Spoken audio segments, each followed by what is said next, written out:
welcome, Secretary. I want to ask you about the Loan Programs Office. Projects that are financed under the LPO undergo a very extensive scrutiny and due diligence before being approved. Can you just elaborate on the rigor of the approval process, what safeguards are in place that ensure taxpayer funds are protected and administered prudently? Yeah, go ahead. Yeah, thanks for asking that. It's the Loan Program Office has really shifted its structure, I'll say, since this administration came into being. So the first thing that's important to know is that the Loan Program Office now is not the first dollar in, but the last dollar in to safeguard the taxpayer. And the Loan Program Office does not take risk on technology. They are funding a business model, and they are looking at the risk associated with the market. And so as part of this, there are 7 steps to be able to get a loan. Basically, because banks won't take the first risk, right? They need to see something get proven out in the marketplace, and then they'll come in and build number 3 or 4, but they typically won't build 1 or 2. Very well said, and I should have said that in that way, but that's exactly what it is. So we'll first do a recruitment from our business development office. They have a 2-stage application that they have to go through. That application includes a risk assessment of their business strategy, their leadership team, their marketing strategy, their technology strategy.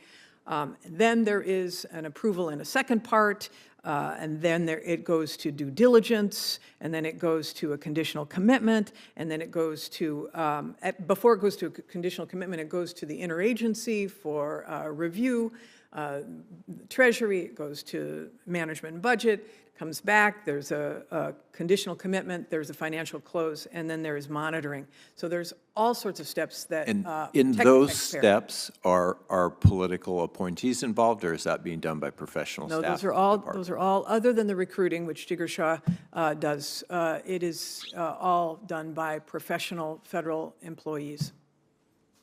I want to ask you about industrial decarbonization. We saw some pretty incredible announcements adding up to $6 billion in that sector. I think we're at a place now where we very much understand how to decarbonize the grid. We understand how to decarbonize transportation, which is now the leading source of pollution. The big thing that we need to make progress on is industrial decarbonization. It's cement, it's steel, it's aluminum. Talk about some of the progress that is being made there and what you're excited about within the industrial decarbonization bucket.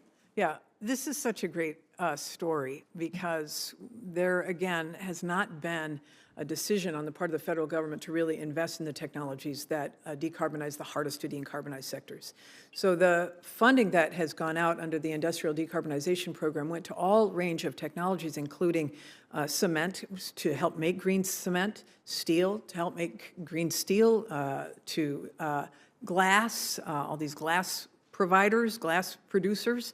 And it is, the decarbonization component of things is really a partnership with industry because they want to decarbonize as well. It saves them dollars. So we're very excited about the projects that we announced, and we will have another phase of this, but super excited to get the enthusiasm that we saw from across the country in these projects that otherwise seem to, they don't get as much attention, I think, as some of the other kinds of technologies, but these technologies are hugely important. Yeah, it's a shame because I think your recent announcements are probably the biggest thing to happen in this sector ever. Yeah. And, I don't think we were quite ripe when we did the Inflation Reduction Act for as much focus in this sector as we probably should have put in that legislation. But now it is definitely moving quickly.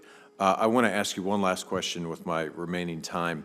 Talk to me about the home efficiency rebates and home electrification appliance rebates. What's the time frame for getting those approved? I know my state was the first state to apply for both the home efficiency rebates and the home electrification and appliance rebates.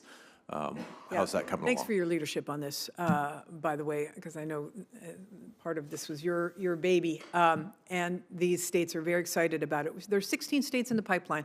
All these states have the opportunity and all have received sort of preliminary funding to be able to build their program. New Mexico raised their hand right away and said, we want to lean in and be among the first states, which is terrific. Once they're approved and they were submitted, they go through a whole series of steps, but they end up going to, each program goes to NREL at their Golden Field office to be able to get the final thumbs up.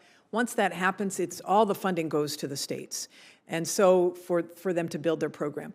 We are hoping that we can convince states to accelerate their strategies so that we have the summer of rebates, if you will, to be able to see people get these appliances in their hands. But it's up to the states. It's up to the state timeline. Some states have leaned in and some states have not, but we want to encourage all to lean in because it's all about the citizens. So just bearing out that there are a number of steps those states are going to have to take, potentially these programs could be up and running this summer. Oh, they could be, sure, if the state were willing to go. Now, they've got to get their stuff in to us. We've got a sample application on the website, so it makes it easy. We have a sort of concierge service working with the states to encourage them to apply. A lot of states are resource scarce. Their energy offices already applying for all these other grants feel very, stretched.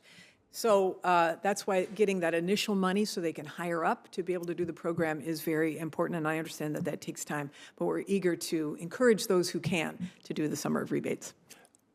Chairman, I apologize for going a little bit long. That was my Appreciate fault. your discretion. No problem. Senator Hawley. Thank you, Mr. Chairman. Madam Secretary,